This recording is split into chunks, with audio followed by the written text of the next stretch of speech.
Assalamualaikum warahmatullahi wabarakatuh. Alhamdulillah, hari ini kita masih diberi umur untuk bisa berkumpul kembali dan bertemu kembali. Namun kali ini karena kita sedang masa pandemi ya, jadi kita akan belajar menggunakan secara daring. Ya, untuk memulai mata pelajaran hari ini yaitu pendidikan agama Islam. Sebelum kita masuk ke materi, alangkah baiknya kita untuk berdoa terlebih dahulu. Berdoa dalam hati masing-masing, berdoa dimulai.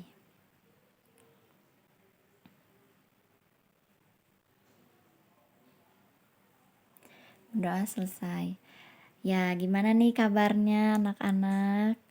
Semoga sehat semua ya. Semoga kita selalu diberi kesehatan dan dilindungi oleh Allah Subhanahu wa taala.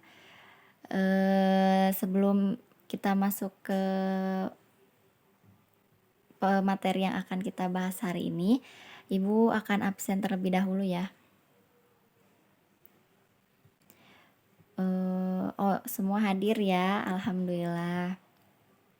Ya, langsung saja kita akan masuk ke materi yang sebelumnya Ibu akan mengecek terlebih dahulu apakah ada yang masih ingat minggu kemarin kita membahas tentang apa? Ya, minggu lalu kita membahas tentang keimanan kepada qada dan qadar. Nah, untuk materi kali ini itu juga masih berkaitan dengan materi kita sebelumnya. Akan tetapi yang berkaitannya itu tentang keimanan. Nah, teman-teman anak-anak tahu kan kenapa kita harus beriman gitu. Kenapa kita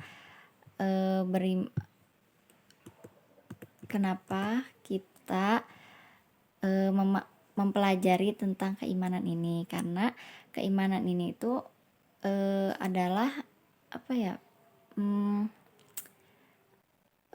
Sangat penting yang harus dimiliki oleh kita sebagai seorang muslim ya.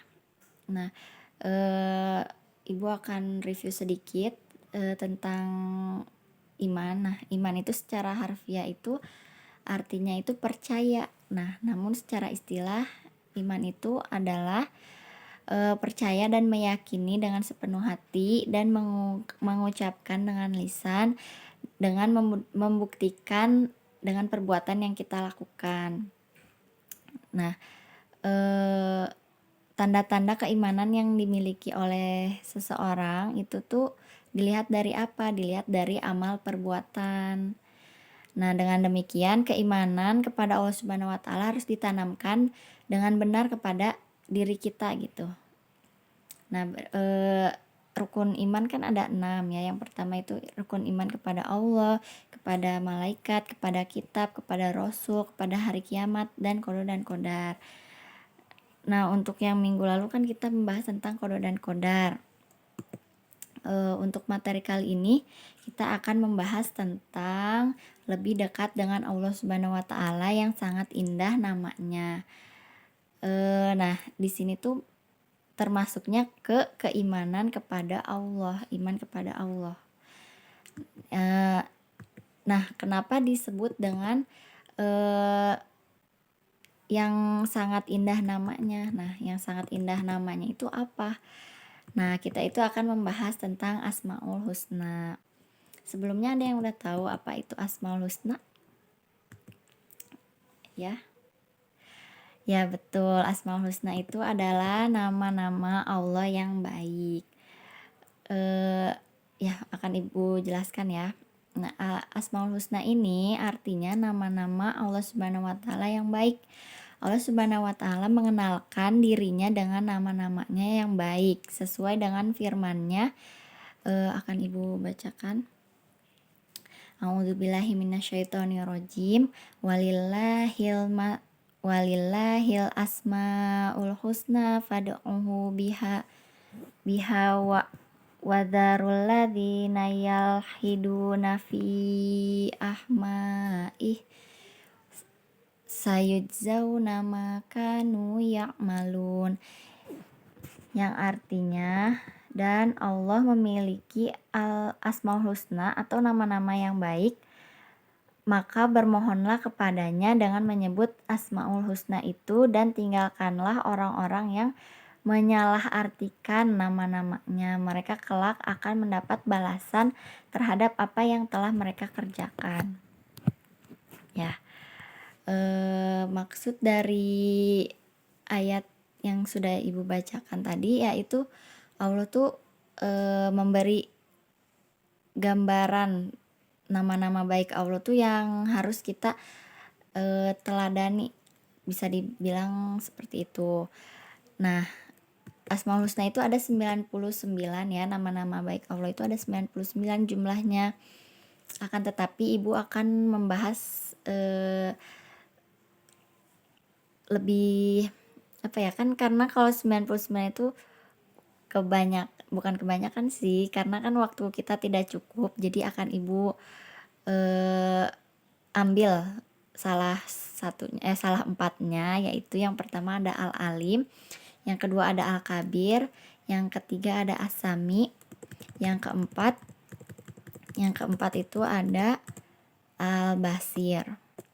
Nah, pertama-tama kita akan membahas tentang Al-Alim. Al-Alim itu apa? Al-Alim itu artinya maha mengetahui.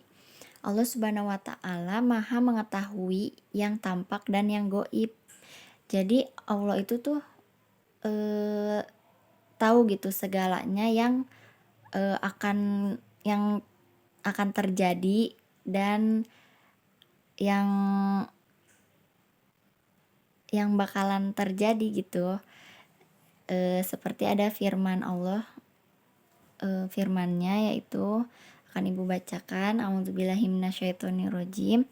Wa indahu mafatihul ghaibi la ya'lamuha illahu wa ya'lamu ma fil barri wal bahr wa ma tasqutu min waraqatin illa ya'lamuha wala habbatin fi dhulumatil ardi wala watbi wala yabisi illa fi kitabim mubin, yang artinya dan pada sisi Allah lah kunci-kunci semua yang gaib. Tidak ada yang mengetahuinya kecuali Dia sendiri, dan Dia maha mengetahui apa yang ada di darat dan di laut. Tidak ada sehelai daun pun yang gugur, melainkan Dia yang mengetahuinya pula. Dan tidak jatuh sebutir biji pun dalam kegelapan bumi, dan tidak pula sesuatu yang basah atau kering, melainkan tertulis di dalam kitab Lauhul Mahfuz. Ya, jadi semua itu yang udah tercatat gitu di Lauhul Mahfuz, dan yang tahu itu cuman Allah gitu, karena semua itu atas kehendak Allah, apapun yang kita lakukan juga.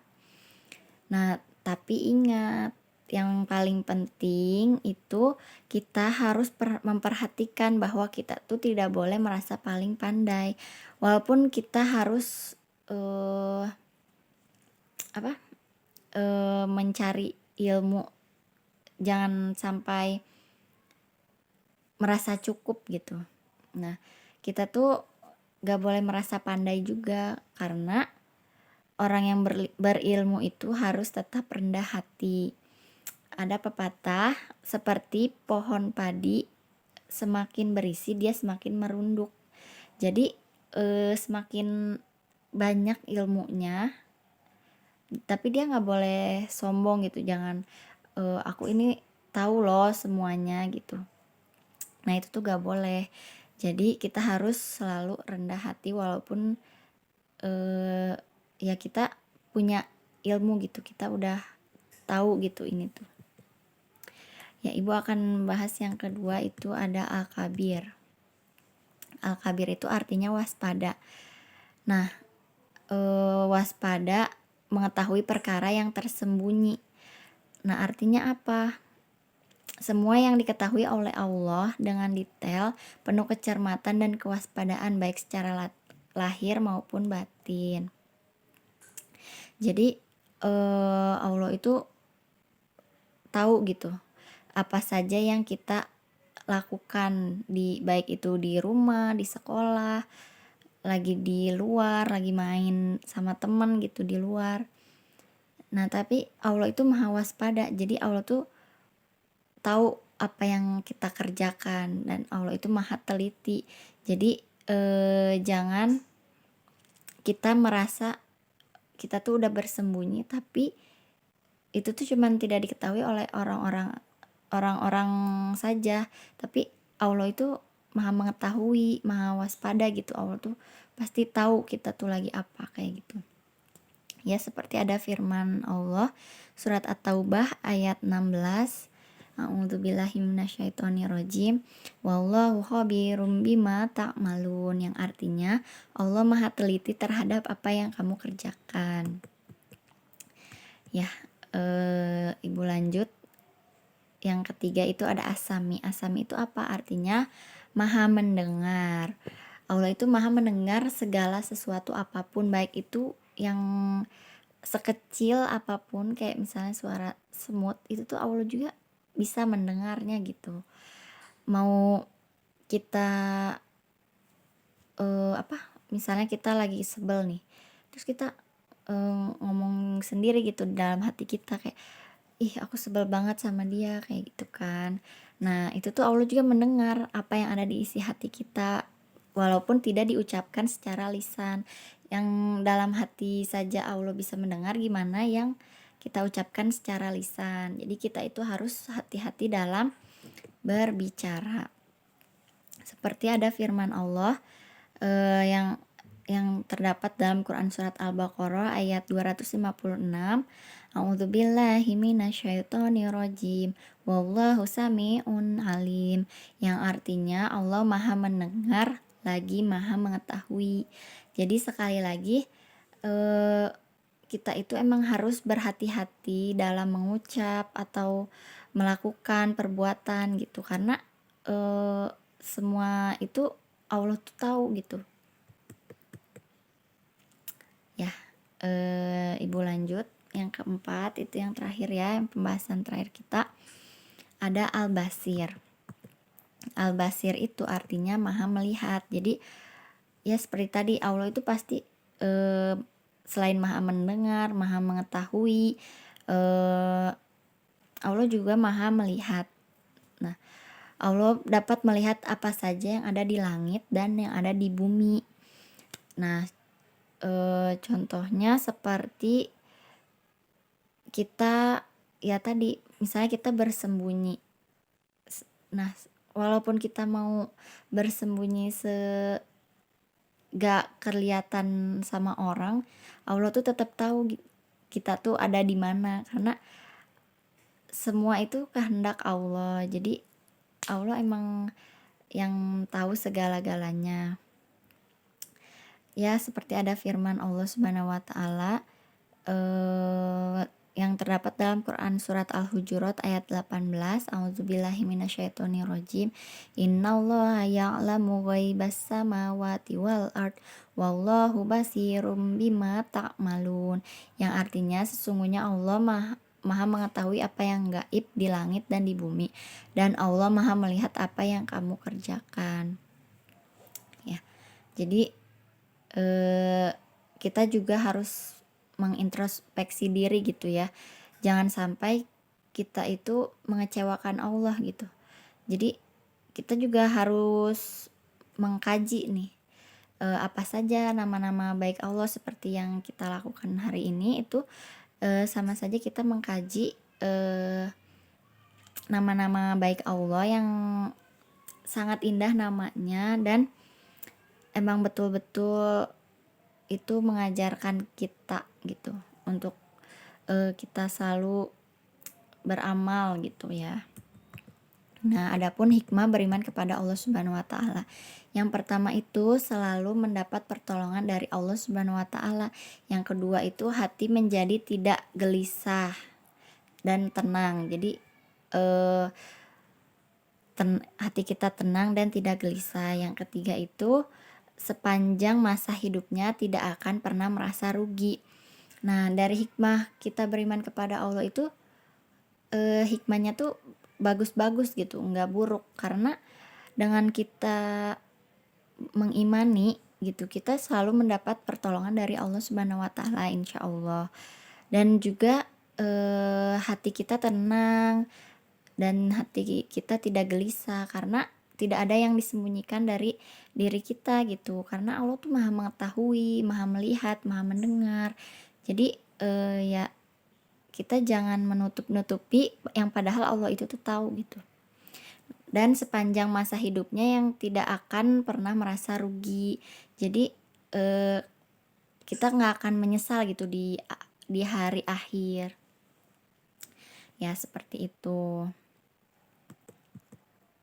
Ya, sebelum Ibu tutup, ada ini ya tugas di halaman, bentar ya.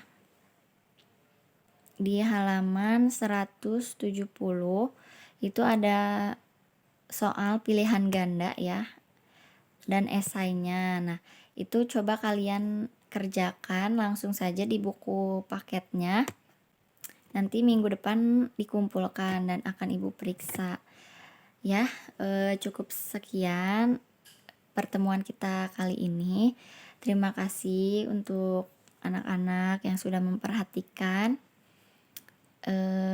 Dan jangan lupa kita untuk selalu beriman kepada Allah, kepada malaikat, kitab, rasul, hari akhir, dan qadar, karena semua itu adalah berupa kebaikan untuk diri kita sendirinya nantinya. Ya, cukup sekian. Wassalamualaikum warahmatullahi wabarakatuh.